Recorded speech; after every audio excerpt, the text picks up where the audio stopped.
And Remember you when you were very little. It's been a long time, but yes, sounds goodness. good that you've been doing really good. I'm very proud of you. Yes, thank you so much. Yeah, I'm finally, I'm in my master's program now for my teaching credentials, so it's Nice. cool. Yeah, I'm really excited. But yeah, I don't know if my mom told you, but I'm gonna need like to interview an educator so I can kind of like, Okay, learn more about the field myself. And so she told me you're an absolutely. educator, so it Yeah, just worked out absolutely. So perfectly. I definitely have time now. I do start back up with my students at 12:30. So if there's, if we need more time afterwards, maybe we can set up like another time too. So just so that you're aware. Okay. Okay, sounds good. But yeah, go ahead and ask away. Okay, so the first question I wanted to ask is what are your fundamental pedagogical beliefs? Oh my goodness, that's a pretty intense question because Yeah. I could go in very different directions here. But in regards to like an education with students, I'm not sure if I'm even answering this correctly, but hmm what are you looking more on the lines to as far as those pedagogical beliefs, like what I believe as a teacher or what I need to? Yeah, yeah, exactly. So kind of like, about teaching itself, like theory of teaching or like style of teaching. Like what are your like Mm, fundamentals? Okay.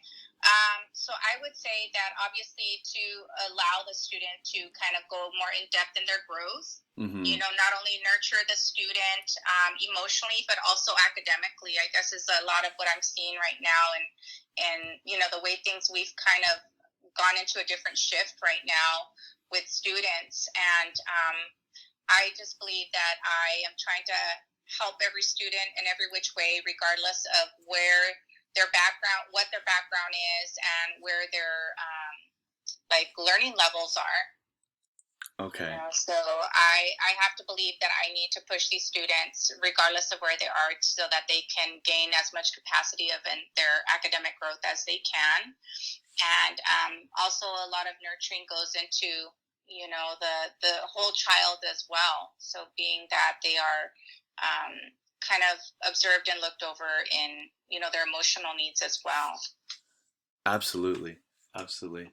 Mm-hmm. So the next question I had for you is what made you want to become a teacher?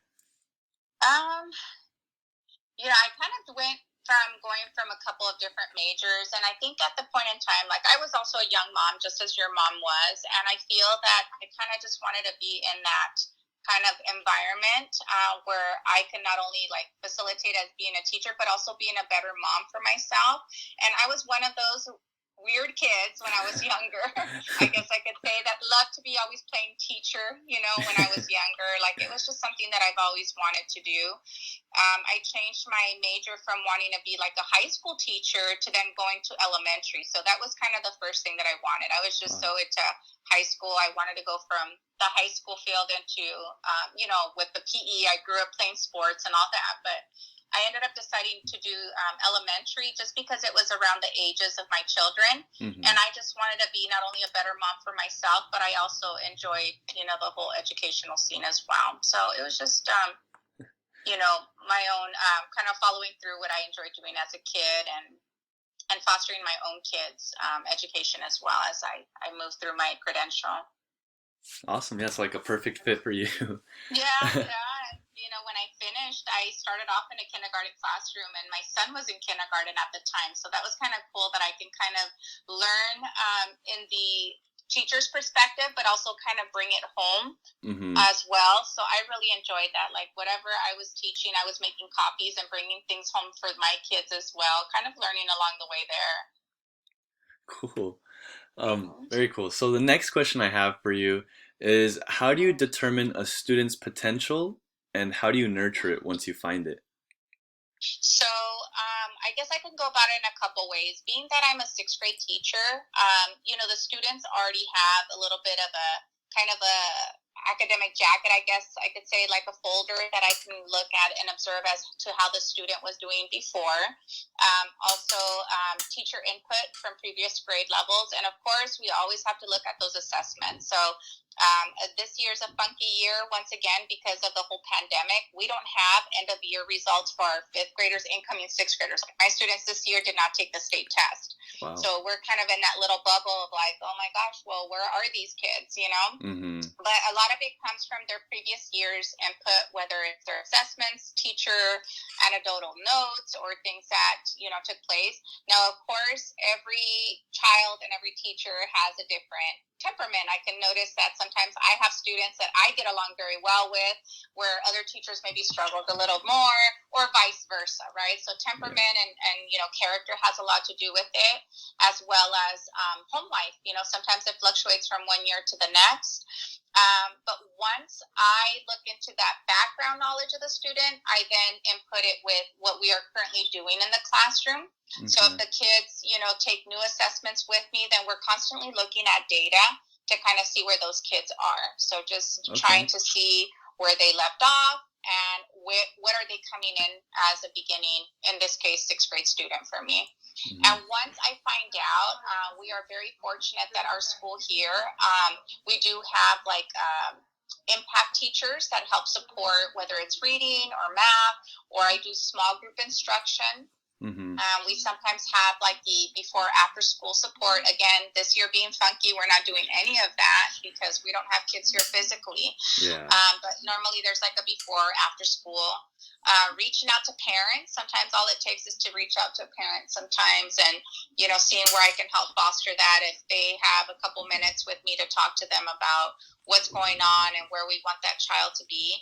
And I always like to do like goal setting with the kids individually as well. So, you know, they know where they need to be by the end of sixth grade. However, we're all different. So setting themselves some goals to do, you know, we do a program, I don't know if you're familiar with it, but like accelerated reading, just for example, this is where they read the books and take tests. Mm-hmm. So, you know, even if they're reading at a third grade level in sixth grade, but I tell them like, hey, I need you to get like 5 books by this amount of time, you know, giving them like their own goals, where maybe some of the other kids are not, you know, at those 5 books are doing more than that. But again, setting up goals for each student so that they also feel they're accomplishing their own task, their own learning. Because if they compare themselves to those kids that are doing the best in the class, you know, it's very visible. You know, the kids know, you know, then they don't feel as successful.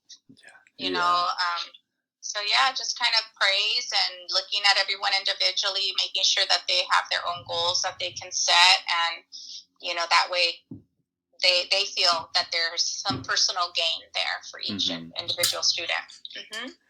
Yeah, that's really cool, because I mean, it's like actually what we were learning about in our classes, like, you know, like assessing them, like, because I mean, since you guys aren't taking state tests, like assessing them on your own, and you know, kind of learning what you or using what you learn about the students. So it's really cool. And then like even like reaching out to the community, it's like it's crazy to see like what you're reading like actually happening. It's cool. Right. Yeah. And you know, sometimes even like you said, the community sometimes gives out, you know, or lends itself to certain programs. I know that right now, even though we're you know, pretty much in this pandemic, I know that here in National City they're doing like an arts program that's virtual or whatever, because sometimes, you know, maybe that's not what we assess. Like I have a few kids this year that are phenomenal drawers, but obviously they don't get tested on that.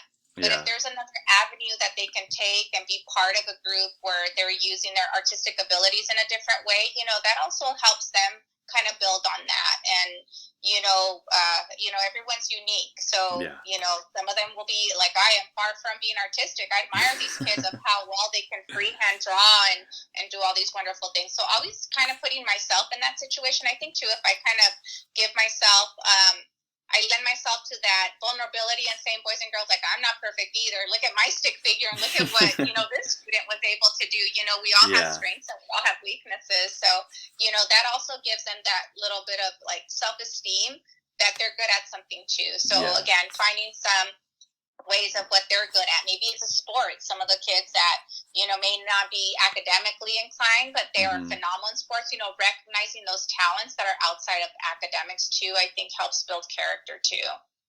Yeah, definitely. Yeah. Okay, so the next question I have for you is, what are your thoughts on inclusion or inclusive classrooms? Okay, so I am really big on this here. So we do a lot of mainstreaming. I Okay. work at a school where we have a big hub for our special ed department. So we're a huge school. We're one of the biggest here at National City. We're 10 schools, and we're the special ed hub. So we have like the moderate severe to severe students in our Mm-hmm. campus. And we, within the last few years, I want to say it's been more open to Mm-hmm. bringing in our students and mainstreaming and having them interact with the students. I currently have two students that join me for our novel study and math right now. Okay. So last year, I really enjoyed last year in the sense that I was able to connect with one of the teachers here on campus, who is the moderate severe group. And every Tuesday, we would go over to his classroom, anywhere from like 20 to 25 minutes to do activities with his students. Mm-hmm. And that, I think, helped build relationship with the kids and not make it seem like they're the outsiders. You know what I mean? Like, it's like, oh, if you see them outside, you say hello, you talk to Yeah. them. And we would not only do activities, but we would go outside and play sports with them. And the kids would constantly interact. And I really enjoyed that just because it was really nice to see that they were willing to just, reach out to the kids, talk to them at lunchtime. Another thing, being a sixth grade teacher, I also go to sixth grade camp with the students. So the sixth graders are in those groups of the moderate severe or mild severe. They join us for camp. And so again, they are grouped with their other peers, and Mm-hmm. that brings a lot of interaction with the kids. So I know that being that hub lends itself here at Lincoln Acres that the kids have more self awareness and know better to, kind of put people aside. They should at Yeah. least say hello. And on the other perspective, I have had students in my class that have siblings that are in that classroom. And so that also kind of is a, way for those kiddos on the other hand to kind of feel, sometimes they feel embarrassed that they have a sibling that's in the class. And this time, if we're all like sharing, going together, talking, it makes them feel a little bit more at ease because sometimes we don't see that other side of the coin that they also have siblings in the school. Yeah. And we want to make them feel comfortable. Mm-hmm.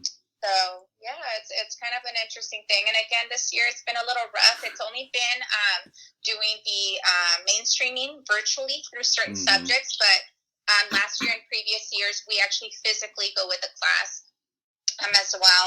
Another example that I can give you is that in upper grade, from grades 5 and 6, we do mainstreaming also what we call like our Marvelous Monday. Mm-hmm. So where we do activities, and one of the activities that the kids could pick is to go into the special ed hub classrooms and actually help the teacher or work with the students. So, and many of the kids wanted to go over there to just, be part of the group and help them make themselves feel kind of, useful in the group. And again, it built those relationships with those kids.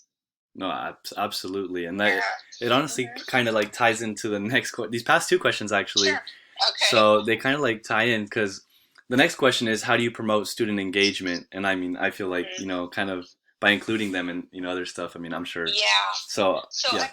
another thing that I can add to that, though, too, and that would just be with mainstreaming and things like that, but with engagement just itself in the classroom, Mm-hmm. I do community circle every day, Okay. and that's where we just kind of generally talk about. Sometimes it's even controversial topics. It could Mm-hmm. be, for example, this whole.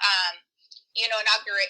I'm sorry, the Capitol, where people went into the Capitol and stuff. Sometimes it's very controversial, and we Yeah. kind of talk about things that might make them uncomfortable. And other times it's just kind of fun things that we do. One of the activities, for example, we did a snowman, doing it on top of our head without looking, and then just kind of showing like, oh, this is what it came out to, like just silly stuff. Yeah.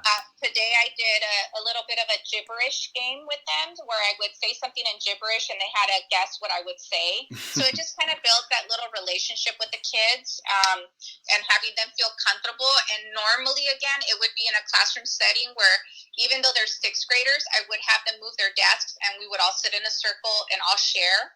Right now we're doing it virtually, which makes it a little bit tougher because they're not as engaging. Yeah. But it's something that I do every day, and it definitely builds a community. I always tell them, like, we're a family for an entire year. We look out for each other. We need to let each other know if something goes on the playground, or and also the confidentiality that, hey, what we share here, it's okay to share, and we keep it here in the classroom. So kind of just building that sense of like closeness with the group. And sometimes it's just a question I'll ask them, and just kind of seeing what everybody contributes, so we know each other a little bit